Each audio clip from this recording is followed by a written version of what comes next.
السلام علیکم ورحمۃ اللہ وبرکاتہ بسم اللہ والصلاة والسلام علی رسول الکریم اما بعد فاعوذ باللہ من الشیطان الرجیم بسم اللہ الرحمن الرحیم۔ پچھلے سبق میں ہم نے ایاک نعبد اور و ایاک نستعین ان کا جو ہے لفظی ترجمہ سیکھا تھا، تو آج ہم اس کا بامحاورہ ترجمہ کرتے ہیں۔ تو بسم اللہ الرحمن الرحیم، ایاک نعبد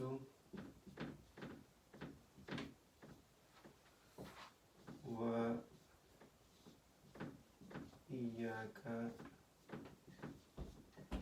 نستعین۔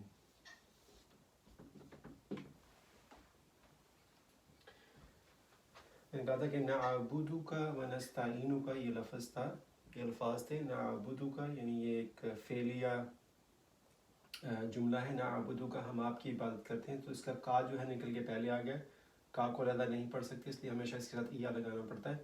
تو ایاک نعبد، ہم تیری ہی ہم عبادت کرتے ہیں، سو تیری ہی، اور یہ نون ہے نعبد کا، ہم تیری ہی ہم عبادت کرتے ہیں، کہ یہ فعل مضارع ہے، عبادت کرتے ہیں، اور یہ جو وا ہے اس کو واو عطف کہتے ہیں، یعنی ملانے کے لیے، جب فکرہ ہم دو فکرے آپس میں جوڑ رہے ہوں تو اس لیے، اور ایاک تیری ہی یا تجھ سے ہی ہم مدد مانگتے ہیں۔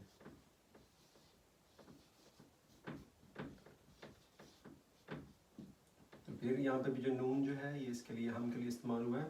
استا کا مطلب ہوتا ہے چاہنا یا مانگنا، اور اینو یہ فعل مضارع کا حرف ہے آوانا سے۔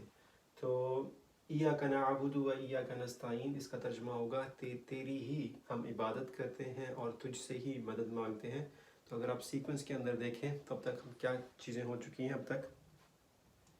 سب سے پہلے تو ہم نے اللہ تعالیٰ کی جو ہے وہ تعریف بیان کی، اور اس تعریف کی جو ہے چار مختلف وجوہات بھی بیان کی، کہ ہم تعریفیں اس لیے کر رہے ہیں کہ آپ جو ہے رب العالمین ہیں، اور آپ رحمان ہیں، رحیم ہیں۔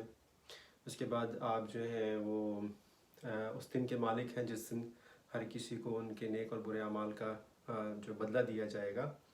تو اس کے نتیجے میں پھر ہم اللہ سے کہتے ہیں کہ ہم چونکہ آپ اس لائق ہیں آپ کی عبادت کی جائے، آپ کے پاس وہ ساری آپ کی جو ہے ساری خصوصیات وہ ہم سے اس چیز کی ڈیمانڈ کرتی ہیں کہ ہم آپ ہی کی عبادت کریں، اور جب بھی ہمیں مدد کی ضرورت پڑے تو ہم آپ ہی سے مدد مانگیں۔ تو خالصتاً جو ہے یہ ایک قسم کی آپ اللہ تعالیٰ کے ساتھ عہد کر رہے ہیں کہ ہم جو ہے ہمیشہ آپ کی عبادت کریں گے اور آپ سے ہی مدد مانگیں گے۔